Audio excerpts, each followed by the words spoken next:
Hey you, what are you staring at? Today, you're gonna know why fish don't need a body to live, how an active volcano became a home for the sharks, and how fish learned to cheat death.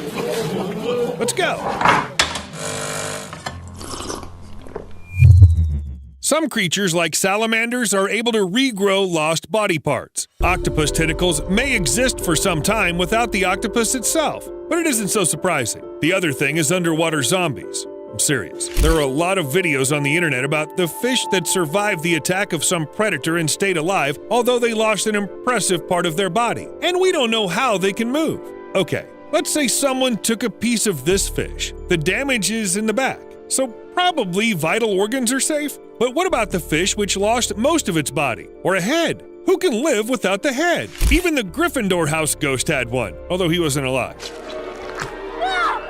Well, probably the size is very important in this case. You're unlikely to meet a headless shark, but animals with relatively small brain may stay alive during several weeks, while a large part of their brainstem remains. Do you remember Mike the Headless Chicken? Same story here. Unfortunately, fish don't any backup, so if they have a serious damage, there are only two possible options: infection and death, or, this zombie fish was able to cure the bite mark, although it's like 1/6 part of its body. It seems that fish are more resilient than people usually think of them. Maybe even too resilient? You think there's no problem with that? Yes, there are a lot of ways to kill zombies. You probably know some of them, but what can you do with zombie fish if it doesn't die even in oven?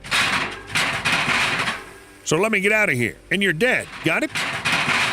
And what about living with a hole in your head? Yes, it's quite possible if you're a crucian carp and look like a character from Silent Hill. Look, it just doesn't have any eyes. Literally, I can see what's happening on the other side of his head. Also, this crucian carp is black, probably to look more threatening. No one really knows why this fish has actually started looking like this. Maybe because fire trucks were washed in the lake and harmful substances caused a mutation, and it's quite real. Although it's impossible to predict how fish will react to these conditions, some of them are able to live in most terrible conditions but feel good. For example, catfish of Chernobyl had survived the catastrophe and just had become smaller. Radiation? What radiation? High temperature? Acidity? Sharks that chose the Cavachi volcano in the Pacific Ocean as their home live in such conditions, by the way. A shark.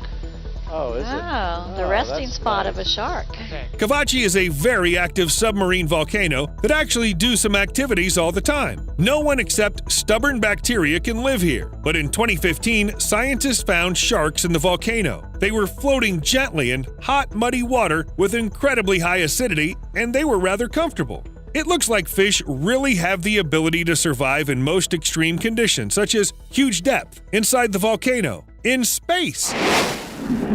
Like many other animals, fish were boarded on ISS, and they quickly adapted to the conditions of weightlessness. It took Fundalus 3 days to understand how to swim in space, and Japanese rice fish even became the first invertebrate who mated in weightlessness. It even got its ordinary offspring. And although many creatures were in space or in weightlessness, not all of them could boast of such speed of adaptation. For some of them, it even was a very difficult challenge. But why did fish feel good? It's time to start speculate about alien descendants. Alas, there's no conspiracy. Fish are animals that spend their lives in water in a state similar to weightlessness. So almost nothing changed for them. Okay, what's next? Fish are almost naturally born astronauts. Fish don't die if they lose most of their body. They can live in impossible conditions and can even bear freezing. That's a real fact.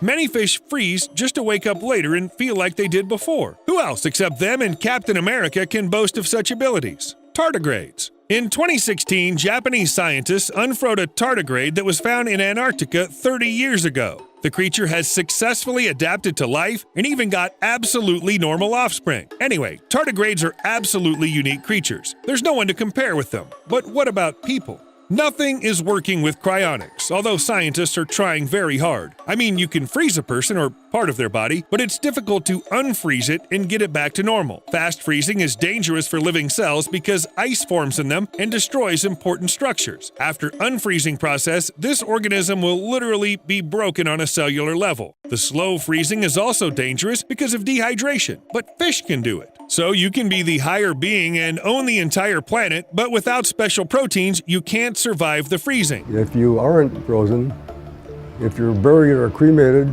then you're done. You're gone.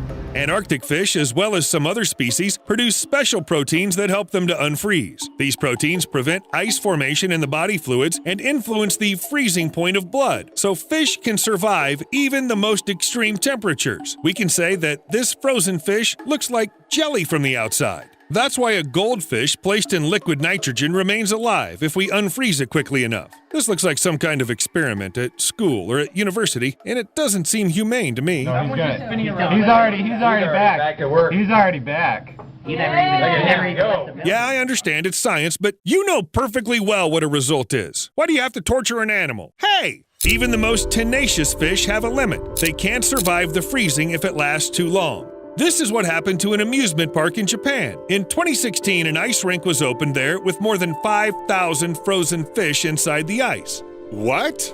But how could someone think of something like that? And if we take a look at the comments and social media, I'm not the only one who doesn't understand this. The management of the park, of course, said that the fish were already dead and couldn't be eaten, blah, blah, blah. People didn't appreciate this kind of decoration. Neither did the fish, I think. And the frogs agree with them.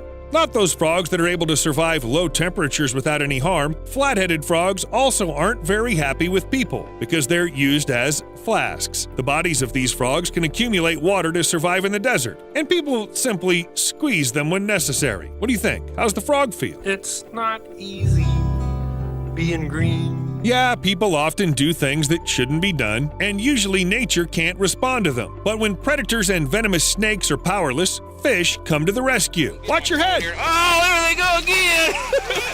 Oh, shit! Once Asian carp were brought to the North America to clean up some closed reservoirs. But then it all was flooded and the fish got into the Mississippi River basin and began to multiply very fast. People began to fish them all to save the ecosystem, but you know what happened? They aren't going to give up so easy. You can see how the fish jump out of the water. Maybe they do understand that these fishermen are a threat. Asian carp cause injuries like fractures and brain concussion. And they say that fishing is calm. Well, Asian carp are winning now. After all, who wants to risk their health when they want to put you under the water and kick you with their fins? And then I doubted. Come on. Fish aren't that smart. They can't analyze the situation and attack people like that. They're fish. Short memory. No thought in the eyes. But research shows that the question is much more complicated. The aquarium goldfish could remember events for up to 3 months. Also, it knows how to tell the time. The guppies are able to learn. Other species have an excellent sense of space. Not everyone have such abilities, but there I wanted to joke that fish could be good car drivers. But fish really can drive. Really, there's an aquarium on wheels that helps fish to move on land. Where fish swim, the whole aquarium goes there. Yeah? Well, in my script, it's written that fish know how to use instruments, recognize human faces, and even do ballistic calculations, but I'm afraid to imagine it all.